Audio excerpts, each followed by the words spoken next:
आखिर ये मुझसे माफी क्यों मांग रही है। इसके बाद हमें फिर से पास्ट का सीन दिखाया जाता है। वो सोचने लगती है क्या हो अगर रेंतारो वागुरी को सब बता दे, या हो सकता है उसने वागुरी से कुछ ना कहा हो। अगर ऐसा है तो वागुरी मुझसे नफरत नहीं करेगी। बट जब से मैंने इस बारे में सोचा है, गिल्ट के मारे मेरा सांस लेना भी मुश्किल हो गया है। और जब मुझे इससे बहुत तकलीफ होने लगी तो मैंने वागुरी को बात करने के लिए बुला लिया। मैं बस अपने मन से ये बोझ उतारना चाहती हूँ। सच में मैं बहुत बुरी इंसान हूँ। तभी सीन प्रेजेंट में आता है जहाँ सुबारू वागुरी से माफी मांगने लगती है। वो आगे कहती है, मैंने अपने आप को बहुत बदलने की कोशिश की। मैं ऐसा दिखाती हूँ जैसे मैं बहुत स्ट्रॉन्ग हूँ, लेकिन ऐसा बिल्कुल नहीं है। मैं वागुरी जैसा बनना चाहती थी, इसलिए मैंने उसके जितने बाल भी बढ़ाने शुरू किए। फिर भी मैं अभी तक एक कायर इंसान हूँ जो दूसरों पर डिपेंड रहता है। मुझे लगता है कि मैं बहुत बिगड़ी हुई लड़की हूँ। सुबारू रोने लगती है, वागुरी का नाम लेते हुए बार बार माफी मांगती है। तभी वागुरी सुबारू को पकड़ती है और कहती है, तुम्हें इस तरह रोने की जरूरत नहीं है। मुझे लगता है कि हमें थोड़ा खेलना चाहिए। चलो अभी के लिए हम पहले जैसे खेलते हैं। फिर वागुरी मंकी बार पे लटकने लगती है। वो बताती है, मैं मंकी बार पर बहुत समय से नहीं लटकी। जब हम छोटे थे तब हम इस पर ऐसे ही लटका करते थे। तुम्हें उस समय बहुत डर लगता था, तुम्हें याद है? मैं बचपन में इस पर बहुत चढ़ा करती थी। मैं कई बार गिर भी जाती थी और मुझे बहुत दर्द होता था। सुबारू कहती है, हाँ ऐसा करने पर दर्द तो होगा ही। फिर वागुरी कहती है, क्या तुम्हें याद है उसके बाद तुमने मुझसे क्या कहा था? तुम रोते हुए कह रही थी, वागुरी तुम नहीं मर सकते, तुम्हें जितना दर्द हो रहा है वो सब मुझे मिल जाए। इस पर सुबारू बहुत शर्माने लगती है और कहती है, नहीं मैंने तो ऐसा कभी कुछ नहीं कहा। वागुरी कहती है, नहीं तुमने ये कहा था, मुझे याद है। मैं उस दिन तुम्हें देख के काफी शॉक हो गई थी, जिसके बाद मेरा सारा दर्द गायब हो गया था।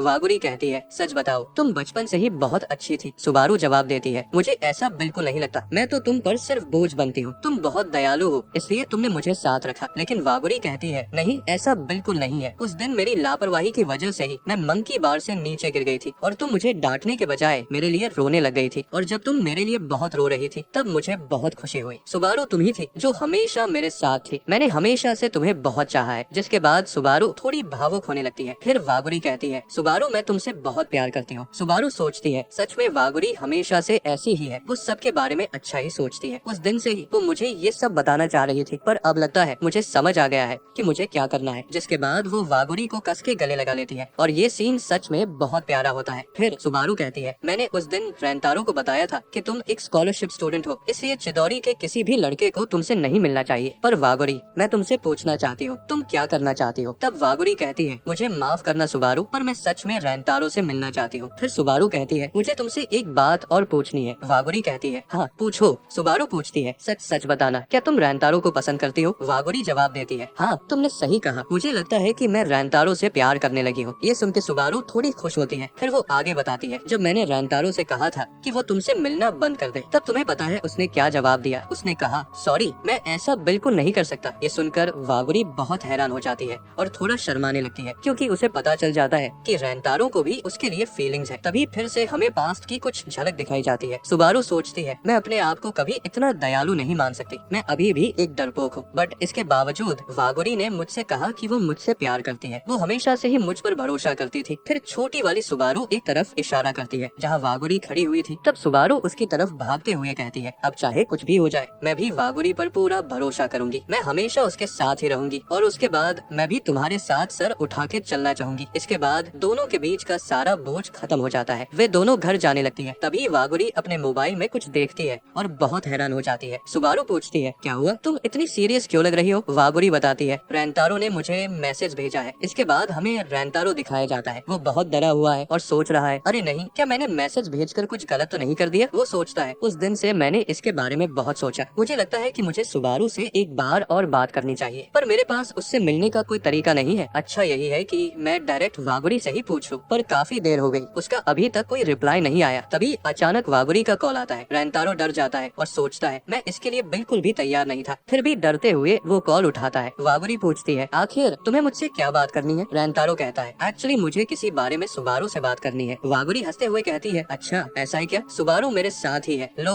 रेंतारो तुमसे बात करना चाहता है। रेंतारो और हैरान हो जाता है, क्या सुबारू वहाँ क्या कर रही है? तभी सुबारू पूछती है, आखिर तुम्हें क्या बात करनी है? रेंतारो डरते हुए कहता है, कैफे में जो हमने बात की थी उसी के बारे में कुछ कहना है। सुबारू कहती है, रेंतारो तुम कल स्कूल के बाद फ्री हो, तुम मुझसे मिल सकते हो। रेंतारो मान जाता है। फिर अगले दिन रेंतारो वहाँ पहुँच जाता है। सुबारू पार्क में एक बेंच पर बैठी होती है। रेंतारो उसके पास आता है और कहता है, मुझे माफ करना, बट तुम्हें मुझसे मिलने में कोई प्रॉब्लम तो नहीं है ना? हमने अभी स्कूल यूनिफॉर्म भी पहना हुआ है, कोई दिक्कत तो नहीं होगी? सुबारू कहती है, नहीं सब ठीक है, मुझे अच्छा लगा कि तुमने ये सब सब सोचा। फिर वो पूछती है, आखिर तुम्हें मुझसे क्या बात करनी है? रेंतारो सीधे पूछता है, मुझे ये बताओ कि मुझे क्या करना होगा ताकि तुम मुझे वागुरी से बात करने या समय बिताने की इजाजत दो। सुबारू अजीब ढंग से कहती है, तुम्हें पता तो है ना, मैं उसकी माँ थोड़े ही हूँ जो तुम मुझसे ये सब पूछ रहे हो। रेंतारो कहता है, नहीं, मेरा ये मतलब नहीं था। उस दिन जब तुमने मुझसे बात की थी तब मैंने बहुत सोचा और मैं समझ गया हूँ कि तुम क्या कहना चाह रही थी। चिदोरी और तुम्हारे स्कूल के बीच काफी नफरत है, इसलिए अगर हम नहीं मिलेंगे तो कोई बड़ा सीन क्रिएट नहीं होगा। बट इसके बावजूद मैं अभी भी वागुरी से मिलना चाहता हूँ, पर मेरी वजह से उसे कोई प्रॉब्लम ना हो, इसलिए मैं तुमसे पूछना चाहता हूँ मुझे क्या करना चाहिए जिससे मैं बिना किसी प्रॉब्लम के वागुरी से मिल सकूं। तब सुबारू कहती है, सच बताओ, मैं बहुत सेल्फिश बन रही थी जब मैंने तुम्हें वागुरी से मिलने से मना किया था और तुमने साफ साफ मना कर दिया था। मैंने तुमसे इतनी कड़वी बातें भी कही। सच बताओ, तुम्हें बिल्कुल गुस्सा नहीं आया? रेंतारो जवाब देता है, गुस्सा क्यों आएगा, मुझे पता है कि तुम ये सब वागुरी के लिए कर रही थी। सच कहो, तुम मुझे बहुत खतरनाक लगती थी, बट तुम जब अपने दोस्त के बारे में इतना सोच रही हो तो मुझे लगता है कि ये बहुत कमाल की बात है और मैं इसकी रिस्पेक्ट करता हूँ। मैं सोचता हूँ कि तुम बहुत दयालु इंसान हो, इसलिए मैं तुमसे जानना चाहता हूँ क्या कोई ऐसा रास्ता है जिससे मैं वागुरी से मिल सकूं और कोई समस्या ना हो, क्योंकि उस इंसान को इग्नोर करना जो वागुरी के लिए बहुत कीमती हो, मैं ऐसा कभी नहीं कर सकता। ये सुन के सुबारू एकदम हैरान हो जाती है। सुबारू अंदर ही अंदर बहुत खुश हो जाती है और सोचती है, सच में वागुरी, तुमने जिससे प्यार किया है वो तो बहुत काइंड और नेक दिल इंसान है। सच में यार, मैं कितनी बेवकूफ हूँ, मैंने इसके साथ बहुत गलत किया। वो कहती है, अगर तुम्हें उससे मिलना है तो तुम्हें स्कूल से थोड़ा दूर जाना होगा। तुम जब चाहो, जितनी बार चाहो वागुरी से मिल सकते हो, मुझे कोई समस्या नहीं है। तभी अचानक रेंतारो के पेट में एक फुटबॉल लगती है। वो फुटबॉल उसी बच्चे ने मारी होती है जो पहले इन्हें कैफे में मिला था। बच्चा आता है और कहता है, मुझे लगता है कि आप दोनों बहुत अच्छे दोस्त हो। ये सुनकर दोनों हैरान हो जाते हैं और अपने स्कूल के हालात के बारे में सोचते हैं और कहते हैं, नहीं, हम दोस्त नहीं है। फिर वो बच्चा कहता है, अगर आप दोनों दोस्त नहीं हो तो फिर आप दोनों एक साथ बात क्यों करते हो? मुझे तो लगता है आप दोनों पक्के दोस्त हो। तभी उसके दोस्त उसे बुलाने लगते हैं, जिसके बाद वो बच्चा उन्हें बाय बोल के चला जाता है। सुबारू कहती है, मुझे लगता है कि सबको हम अच्छे दोस्त लगते हैं। रेंतारो कहता है, हाँ, तुमने सही कहा। फिर सुबारू पूछती है, तो क्या तुम मेरे दोस्त बनना चाहोगे? रेंतारो हैरान हो जाता है और कहता है, तुम अचानक से ये क्या बोल रही हो? तुम्हें पता है ना, मैं चिदोरी स्कूल से हूँ। सुबारू कहती है, हम, मुझे पता है। तब रेंतारो पूछता है, सुबारू, तुम्हें कुछ हुआ है क्या? जिस पर सुबारू स्माइल करने लगती है और कहती है, ये एक सीक्रेट है। और इसी के साथ ये एपिसोड यही खत्म हो जाता है। सच में ये एपिसोड बहुत ही कमाल का था। आपको क्या लगता है, सुबारू रेंतारो को चाहने तो नहीं लग गई? कमेंट में जरूर बताना।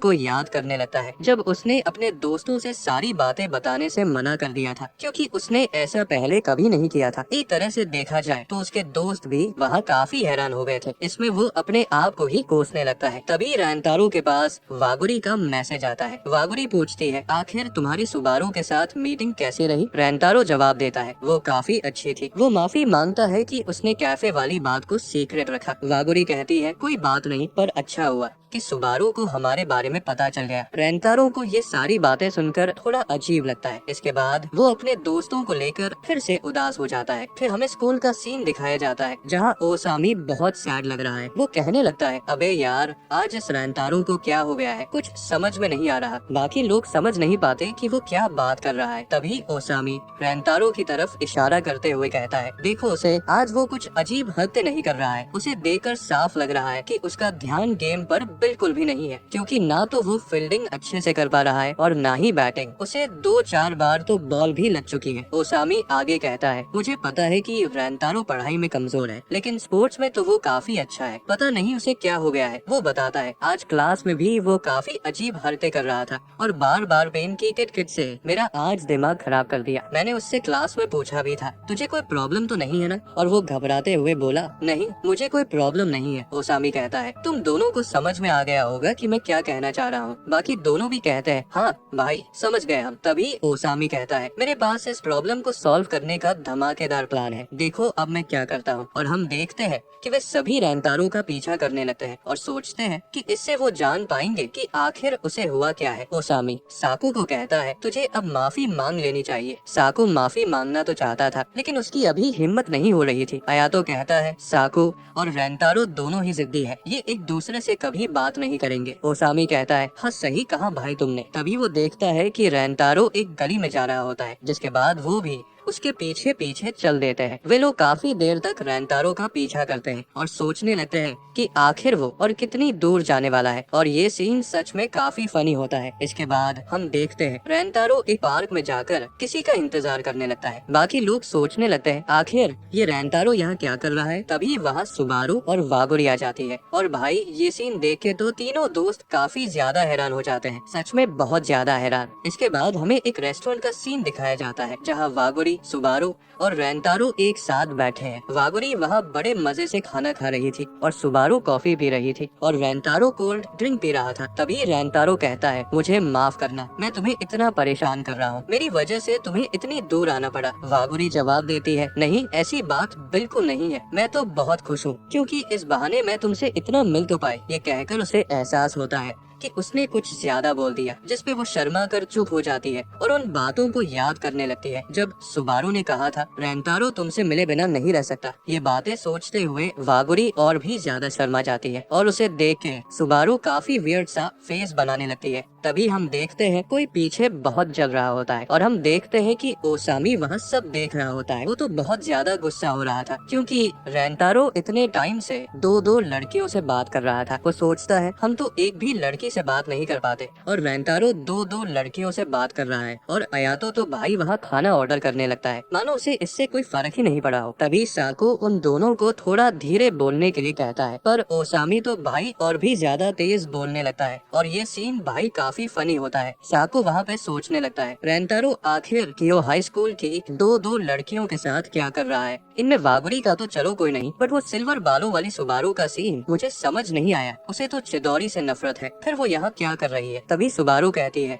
रेंतारो तुम्हें हमसे कुछ बात करनी थी तो बोलो क्या बात है। रेंतारो जवाब देता है तुम्हें वो तीनों लड़के याद है जो हमें लाइब्रेरी के बाहर मिले थे। वागुरी कहती है हाँ वही जो तुम्हारे दोस्त है। रेंतारो बताता है मैं उन सभी को तुम दोनों के बारे में बताना चाहता हूँ, मतलब मेरे, तुम्हारे और वागुरी के बारे में। फिर वो कहता है असल में मैं उन तीनों से काफी टाइम से सब सीक्रेट रख रहा हूँ, लेकिन अब मैं उनसे कुछ नहीं छिपा सकता। फिर वो अपने बचपन की बातें बताने लगता है कि उसे सभी लोग इग्नोर करते थे। उसे याद भी नहीं था कि उसने आखिरी बार कब किसी से अच्छे से बात की थी, बट जब से वो चिदोरी स्कूल में आया है वो तीनों हमेशा मेरे साथ रहे हैं। वो कहता है पहले तो मुझे वो सब थोड़े अजीब लगे, लेकिन मुझे पता चला कि वे सचमुच बहुत अच्छे हैं और इस दुनिया में ऐसा कोई भी नहीं है जो उनकी जगह ले सके। वे इकलौते लोग हैं जो मुझसे बिल्कुल नहीं डरे। फिर वो कहता है जैसे तुम वागुरी को बहुत पसंद करती हो वैसे ही मैं अपने दोस्तों को बहुत पसंद करता हूँ। वो वागुरी को धन्यवाद देता है कि उसने उसे पढ़ाया, जिससे उसे पहली बार लगा कि वो फेल नहीं होगा बल्कि अच्छे नंबर से पास हो सकता है। वो कहता है उसी तरह मैं अपने दोस्तों को खोने में फेल नहीं हो सकता, मैं उन्हें पाने के लिए कुछ भी कर सकता हूँ, इसलिए मुझे माफ करना। मेरी वजह से अगर तुम्हें कोई परेशानी हुई हो तो, लेकिन मैं अपने दोस्तों से अब और कुछ नहीं छिपा सकता। वागुरी मुस्कुराते हुए कहती है मुझे कोई परेशानी नहीं है, बल्कि मैं तो बहुत खुश हूँ। वो सुबारू से पूछती है और सुबारू कहती है जब वागुरी को कोई परेशानी नहीं है तो मुझे कैसे हो सकती है। तुमने सिर्फ वागुरी को नहीं मुझे भी बताया, इससे पता चलता है कि तुम सचमुच बहुत अच्छे इंसान हो। वागुरी भी कहती है अगर तुम्हारे दोस्त तुम्हारे लिए बहुत कीमती है तो मैं भी उन पर विश्वास करती हूँ। फिर वो सुबारू से कहती है हमें उन तीनों से भी दोस्ती कर लेनी चाहिए। ये सुनकर सुबारू बहुत हैरान हो जाती है। इसके बाद हमें वो तीनों दिखाए जाते हैं जो रेंतारो की बातें सुनकर बहुत ज्यादा भावुक हो जाते हैं। इसके बाद रात में जब वे घर जा रहे होते हैं रेंतारो कहता है मैं तुम लोगों को स्टेशन तक छोड़ सकता हूँ, लेकिन वागुरी कहती है कोई बात नहीं हम चले जाएंगे, तुम भी काफी लेट हो रहे हो। वहीं पर सुबारू जो अपनी दुनिया में खोई हुई थी घबराते हुए रेंतारो से कहती है क्या तुम मुझे अपने दोस्तों से मिलवा सकते हो। लाइब्रेरी में मैंने उनसे बहुत अजीब तरीके से बात की थी, मैं उनसे माफी मांगना चाहती हूँ। रेंतारो को ये सुनकर बहुत अच्छा लगता है और वो कहता है हाँ क्यों नहीं, मैं तुम्हें उनसे जरूर मिलवा सकता हूँ। तभी वहाँ से आवाज आती है तुम्हारी शक्ल बहुत खतरनाक लग रही है, तू ही चिदोरी का रेंतारो है ना। हमें पता चलता है कि 2-3 गुंडे जैसे लड़के वहाँ पर आ चुके थे। वो कहते हैं रेंतारो हमें तुमसे थोड़ी 2-4 मिनट बात करनी है। वागुरी तो वहाँ बहुत डर जाती है और रेंतारो का हाथ पकड़कर एक पेड़ की तरफ इशारा करती है। वहाँ वही 2 लड़के थे जो पहले एपिसोड में वागुरी को छेड़ रहे थे। रेंतारो हैरान हो जाता है, उसे पता चलता है कि उन दोनों ने अपने सीनियर को बुलाया था ताकि वे रेंतारो रेंटारो को मार सके। वो सोचता है सचमुच ये लोग काफी बेवकूफ है। सुबारू पीछे से जाने की कोशिश करती है लेकिन पीछे भी कुछ लड़के आ जाते हैं। तभी एक गुंडा कहता है मुझे लगता है कि तुम बहुत डरपोक हो। मेरे दोनों चमचों ने बताया था कि तुमने उस समय भी लड़ाई नहीं की थी, फिर भी वे बहुत डर गए थे। मुझे अभी भी तुम बहुत डरपोक लगते हो। वागुरी गुस्से में कहती है रेंटारो को डरपोक मत बोलो। तभी उसका साथी कहता है ये तो कियो हाई की लड़की है, ये चिदोरी स्कूल वाले के साथ क्या कर रही है। दोनों लड़कियां बहुत अमीर लगती है, आज तो काफी मजा आने वाला है और ये दोनों तो काफी क्यूट भी है। तभी रेंटारो बीच में आता है और कहता है तुम्हारी प्रॉब्लम तो मेरे साथ है ना, तो तुम इन लोगों को घर जाने दो, इसके बाद तुम्हें जो बात करनी है वो कर लेना। वो ये सब काफी गुस्से में बोल रहा था। तभी अचानक एक लड़का सुबारू के बाल पकड़ लेता है। सुबारू बहुत डर जाती है। रेंटारो कुछ करने ही वाला होता है कि कोई उसका हाथ पकड़ लेता है। वो कोई और नहीं ओसामी होता है। वो कहता है तुम्हारी इसे छूने की हिम्मत भी कैसे हुई। रेंटारो हैरान हो जाता है और सोचता है आखिर ये लोग यहाँ क्या कर रहे हैं। तभी साको कहता है तुम लड़कियों को यहाँ से ले जाओ। ओसामी भी कहता है तुम जाओ, इन्हें हम पर छोड़ दो। रेंटारो रोकना चाहता था लेकिन उसे पता था कि लड़कियाँ ज्यादा इम्पोर्टेंट है। सुबारू साको की तरफ देखती है लेकिन साको उस पर ध्यान नहीं देता। तभी एक गुंडा कहता है क्या तुम्हें लगता है कि तुम तीनों मिलकर हमें हरा सकते हो। साको उस पर ध्यान नहीं देता और सीधे उन दोनों के पास जाता है जो छिपे हुए थे। वो कहता है तुम दोनों हमारे सीनियर हो और इतने डरपोक हो। तुम लोग तो मुझसे एज में भी काफी बड़े हो बट हरकतें तुम्हारी बच्चों वाली ही है। सच में तुम लोग तो काफी बेकार हो। वो गुंडा कहता है तुम्हें क्या लगता है हम डर रहे हैं, हमने ही उस दिन रेंटारो के सिर पर चोट दी थी। ये सुनकर बाकी सब हैरान हो जाते हैं। उन्हें पता चलता है कि रेंटारो के सिर पर जो चोट थी वो इन्हीं लोगों ने दी थी। वे कहते हैं कि रेंटारो ने एक लड़की को बचाने के चक्कर में हमसे उस दिन मार खाई थी। ये सुनकर ओसामी बहुत गुस्सा हो जाता है। सभी लोग गुस्से में आ जाते हैं। तभी आयातो, जिसे हम सभी सबसे कमजोर समझते थे, अचानक अपना बैग फेंकता है और गुस्से में कहता है तुमने रेंटारो को चोट दी थी। वो बहुत गुस्से में उन सब की तरफ बढ़ता है। ये देखकर लगता है जैसे उसके अंदर गोजो की आत्मा आ गई हो। इसके बाद सीन कट हो जाता है। रेंटारो वागुरी और सुबारू से माफी मांगने लगता है। वागुरी कहती है तुम्हें हमारी चिंता करने की जरूरत नहीं है, तुम्हें अपने दोस्तों के पास जाना चाहिए। रेंटारो कहता है चिंता मत करो,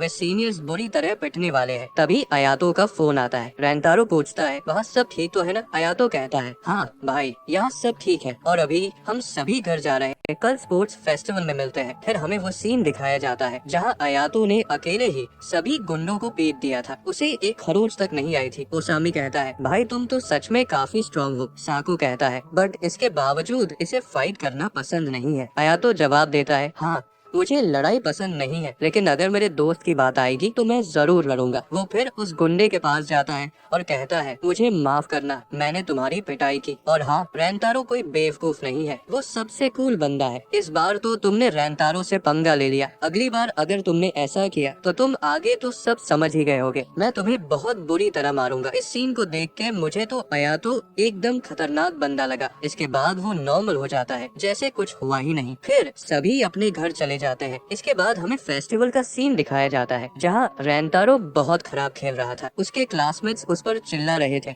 अगर तू ऐसा ही खेलता रहा तो हम फाइनल में भी नहीं पहुँच पाएंगे। आखिर तू कर क्या रहा है। रेंटारो इस पर सभी से माफी मांगने लगता है। इसके बाद वो फ्रेश होने जाता है और मुंह धोते समय सोचता है जब तक मैं अपने दोस्तों को सच नहीं बता देता शायद मैं ठीक से फोकस नहीं कर पाऊंगा। तभी उसके दोस्त वहाँ आ जाते हैं। आयातो कहता है आज तो तुमने बहुत बुरा खेला है। ओसामी कहता है मेरी वजह से ही हम अभी तक बचे हुए हैं। फिर वो कहता है हमें बस 2 गेम जीतने हैं, अगर हम जीत गए तो टीचर हमें शानदार आइसक्रीम पार्टी देंगे। रेंटारो कहता है कल के लिए तुम्हारा बहुत बहुत शुक्रिया। ओसामी कहता है तुझे धन्यवाद बोलने की जरूरत नहीं है, जब तक हम हैं कोई तुझे छू भी नहीं सकता। वो कहता है अच्छा हुआ कि हम तेरा पीछा कर रहे थे। ये कहकर उसे एहसास होता है कि उसने ज्यादा बोल दिया और फिर तीनों एकदम से घबरा जाते हैं। रेंटारो हैरान होकर कहता है अच्छा तभी तुम लोग एकदम सही टाइम पे वहाँ पर आ गए थे, पर इसका मतलब तुमने रेस्टोरेंट में मेरी सारी बातें सुन ली थी। ओसामी चुपके से आयातों को लेकर वहाँ से निकल लेता है और साको को माफी मांगने के लिए कहता है। फिर साको रेंटारो से कहता है मुझे माफ करना, कल हमने तुम्हारा पीछा किया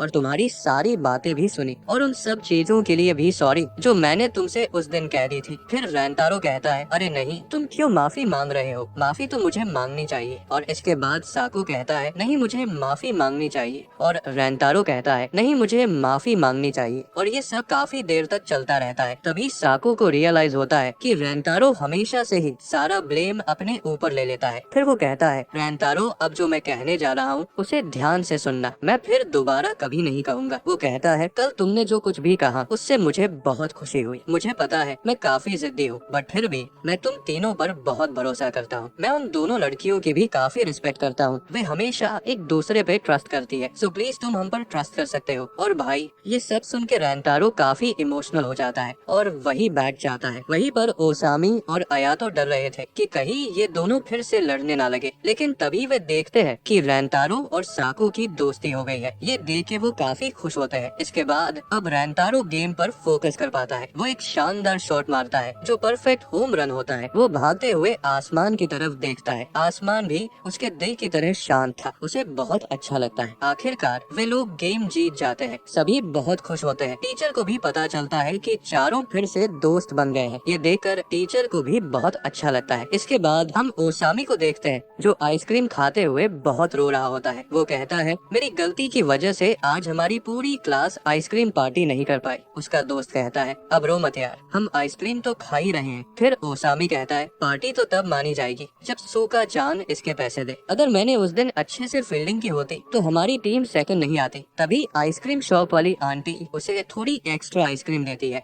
जिससे ओसामी थोड़ा खुश हो जाता है। इसके बाद रेंतारो उन सबसे कहता है, क्या तुम लोग इसके बाद थोड़ा फ्री हो? फिर हम देखते हैं कि रेंतारो सभी को वागुरी और सुबारू से मिलाता है। इसके बाद एक एक करके सभी अपना परिचय देते हैं। फिर वागुरी उनसे कहती है, मुझे माफ करना, मैंने तुम लोगों को अचानक मिलने के लिए बुला लिया। तब ओसामी कहता है, नहीं कोई बात नहीं, वैसे भी आज हमारा स्पोर्ट्स फेस्टिवल था तो हम जल्दी फ्री हो गए। वागुरी पूछती है, अच्छा तो तुम्हारा फेस्टिवल कैसा था? ओसामी उदास होते हुए कहता है, हम लोग सेकंड आए हैं। इसके बाद वागुरी कहती है, तुम लोगों का कल के लिए बहुत बहुत शुक्रिया। सुबारू भी उन्हें शुक्रिया कहती है। वो लोग कहते हैं, अरे कोई बात नहीं, हम खुश हैं कि तुम लोग सेफली घर पहुंच गए। इसके बाद वागुरी उन लोगों को कुछ देती है जिसमें बहुत सारा खाने का सामान होता है। वो कहती है, ये हमारी तरफ से एक थैंक यू गिफ्ट है। आयातो उन्हें धन्यवाद देता है। वही ओसामी तो रोने लग जाता है। वो कहता है, सच में तुम तो बहुत अच्छी इंसान हो। फिर वो पूछता है, क्या मैं अभी ये खा सकता हूँ? सभी सोचते हैं कि ये तो कुछ ज्यादा ही जल्दी फ्रेंडली हो गया है। तभी सुबारू अचानक खड़ी हो जाती है और कहती है, पिछली बार लाइब्रेरी के बाहर मैंने तुम लोगों से बहुत रूडली बिहेव किया था क्योंकि तुम लोग चिदौरी स्कूल से थे। मैं इस बात से बहुत शर्मिंदा हूँ, तो प्लीज मुझे माफ कर दो। ओसामी कहता है, मुझे तो असल में कुछ याद भी नहीं कि तुमने उस दिन क्या कहा था। ये सुनकर सभी थोड़ा हैरान हो जाते हैं। ओसामी कहता है, तुम सब ऐसे क्यों देख रहे हो? ये बात करीब 1 महीने पहले की है, तो कौन इतनी पुरानी बात याद रखता है? फिर वो कहता है, मैं वैसे भी ऐसी बातों को ज्यादा सीरियस नहीं लेता, ये सब तो मेरे लिए रोज की बात है। तभी साकू भी माफी मांगने लगता है और कहता है, मैंने भी उस दिन तुम्हें काफी कुछ गलत सलत बोल दिया था, तो प्लीज मुझे भी माफ कर दो। सुबारू कहती है, नहीं कोई बात नहीं। तभी वागुरी उसे कुछ याद दिलाती है। फिर हम देखते हैं कि सुबारू भी उनके लिए कुछ लाई होती है। उसमें बहुत स्वादिष्ट कुकीज होती है जिन्हें देखकर सब हैरान हो जाते हैं। वे कहने लगते हैं, ये कुकीज तो हमने टीवी में देखी थी, हम तो इन्हें खरीदने की कभी सोच भी नहीं सकते। इसके बाद वे सभी दोनों का धन्यवाद करते हैं और कहते हैं, चलो आज कुकीज पार्टी करते हैं। रेंतारो कहता है, तुम लोग भी हमें ज्वाइन कर सकते हो। सुबारू कहती है, पर हम तो कियो हाई स्कूल से हैं, तुम्हें इससे कोई दिक्कत तो नहीं है ना? ओसामी कहता है, हम ऐसी फालतू बातों के बारे में नहीं सोचते। हम जानते हैं कि तुम लोग हमें पसंद नहीं करते, इसलिए हम तुमसे दूर रहते थे। हम नहीं चाहते थे कि तुम्हें हमारी वजह से कोई दिक्कत हो। आयातो कहता है, रेंतारो ने हमें बताया था कि तुम लोग अच्छे इंसान हो। साको भी कहता है, अगर रेंतारो ये कह रहा है तो ये सच ही होगा। ओसामी कहता है, अब चलो इस बात को छोड़ो, अब से हम सब फ्रेंड्स बन जाते हैं। इसके बाद सुबारू मन ही मन थोड़ा खुश होती है और फिर वे सभी खूब एंजॉय करते हैं। इसके बाद वे सभी घर जाने लगते हैं। आयातो कहता है, किसने सोचा था कि हम कियो हाई की लड़कियों के साथ पार्टी करेंगे? सच में आज का दिन तो काफी मस्त था। तभी ओसामी कहता है, सुबारू मुझे तुमसे कुछ पूछना है। फिर वे आपस में बातें करने लगते हैं। उन्हें देखकर वागुरी बहुत खुश होती है और रेंतारो से कहती है, मैं खुश हूँ कि तुमने अपने दोस्तों से इस बारे में अच्छे से बात की। आगे चलते हुए रेंतारो वागुरी से कहता है, तुमने मेरी पढ़ाई में काफी मदद की थी, इसलिए मैं भी तुम्हें कुछ देना चाहता हूँ, तो मुझे बताओ तुम्हें क्या चाहिए? तभी वागुरी अचानक रुक जाती है और शर्माते हुए कहती है, मैं तुम्हारे साथ कहीं बाहर घूमने जाना चाहती हूँ। और इस टाइम पर सच में वो बहुत क्यूट लग रही थी। इसके बाद हमें ट्रेन का सीन दिखाया जाता है। रेंतारो काफी नर्वस फील कर रहा होता है। वो फोन में देखते हुए कहता है, पिछली बार हम पढ़ाई के लिए मिले थे, लेकिन आज ऐसे घूमने के लिए जाना सच में काफी अजीब है। तभी वहाँ एक कपल बोलता है, मैं तो बहुत एक्साइटेड हूँ हमारी डेट के लिए। ये सुनकर रेंतारो और भी ज्यादा घबराने लगता है। वो सोचता है, नहीं ये कोई डेट नहीं है, हम तो बस ऐसे ही घूमने जा रहे हैं। फिर वो ट्रेन से उतरते समय सोचता है, आज मुझे वागुरी के साथ काफी मजे करने हैं, तो ज्यादा नहीं सोचना चाहिए। तभी वागुरी वहाँ आ जाती है और हंसते हुए कहती है, हम तो एक ही ट्रेन में थे। फिर वो रेंतारो को उसके साथ जाने के लिए थैंक्स बोलती है। रेंतारो थोड़ा शर्माने लगता है। इसके बाद वे एक्वेरियम देखने जाते हैं। वागुरी कहती है, मैं यहाँ मिडिल स्कूल के बाद आज आई हूँ। रेंतारो कहता है, मैं तो यहाँ बचपन में आया था। उस समय मैं बड़ी मछलियाँ देखना चाहता था, इसलिए मैंने इन छोटी मछलियों को इग्नोर कर दिया था। वो पूछता है, तुम्हें क्या क्या देखना है? वागुरी कहती है, मैंने टीवी में देखा था कि आज 3 बजे डॉल्फिन का शो होगा। मैं वो तुम्हारे साथ देखना चाहती हूँ, पर हमें पहले खाना भी खाना है, फिर मुझे राइड पर भी जाना है और सी लायन का शो भी देखना है। वो अचानक कहती है, हमारे पास इतना टाइम तो है ना? रेंतारो ये सुनकर थोड़ा हंसने लगता है, क्योंकि वागुरी इस समय छोटे बच्चों की तरह बिहेव कर रही थी, जिसमें वो बहुत क्यूट लग रही थी। वो कहता है, अरे फिक्र मत करो, हमारे पास काफी टाइम है। वागुरी कहती है, लेकिन तुम जो देखना चाहते थे वो तो नहीं देख पाएंगे। रेंतारो कहता है, कोई बात नहीं, आज के लिए तुम जो चाहती हो हम वही करेंगे। वागुरी ये सुनकर बहुत खुश हो जाती है। इसके बाद वे सभी जगह घूमते हैं और खूब एंजॉय करते हैं। वागुरी उसके साथ काफी मजे करती है। दोनों एक साथ काफी प्यारे लग रहे थे। फिर वे खाना खाने आ जाते हैं। खाना खाते समय भी वे एक्वेरियम का मजा लेते हैं। रेंतारो वागुरी को एक बार फिर उसे पढ़ाने और उसके दोस्तों से बात करने के लिए थैंक्स बोलता है। वागुरी उससे स्पोर्ट फेस्टिवल के बारे में पूछती है और कहती है, हमें अभी डॉल्फिन शो देखने में काफी समय है, तो क्यों ना तुम स्पोर्ट फेस्टिवल के बारे में कुछ बताओ, मैं सब जानना चाहती हूँ। रेंतारो उसे सब बताने लगता है। इस समय दोनों बहुत क्यूट कपल लग रहे थे। इसके बाद उनका डॉल्फिन शो देखने का समय हो जाता है, लेकिन उससे पहले रेंतारो फ्रेश होने के लिए वॉशरूम चला जाता है। वागुरी वहीं बैठकर उसका इंतजार करती है। वो अपने फोन में आज की फोटोज देखने लगती है, जिन्हें देखकर वो बहुत खुश हो जाती है। वही रेंतारो काफी घबराया हुआ लग रहा है। वो कहता है, आज हमने बहुत मजे किए, लेकिन वागुरी आज हद से ज्यादा क्यूट लग रही है। पता नहीं उसे आज मजा आया भी होगा कि नहीं। वैसे वो स्माइल तो कर रही थी, तो लगता है सब सही चल रहा है। तभी वो बाहर आता है और देखता है कि वागुरी के साथ एक छोटी बच्ची है जो बहुत रो रही होती है। रेंतारो पूछता है, ये बच्ची कौन है? वागुरी कहती है, लगता है ये गुम हो गई है। फिर वो रेंतारो से उस बच्ची के पेरेंट्स को ढूंढने के लिए कहती है। रेंतारो कहता है, मुझे कोई प्रॉब्लम नहीं है, लेकिन फिर डॉल्फिन शो मिस हो जाएगा। वागुरी कहती है, कोई बात नहीं, अभी हमें इसकी मदद करनी चाहिए। फिर वागुरी उससे पूछती है, तुम अपने पेरेंट्स से कब बिछड़ी थी? वो बच्ची बताती है कि वे शार्क्स देख रहे थे। वागुरी कहती है, कोई बात नहीं, हम अभी तुम्हारे मम्मी पापा को ढूंढेंगे।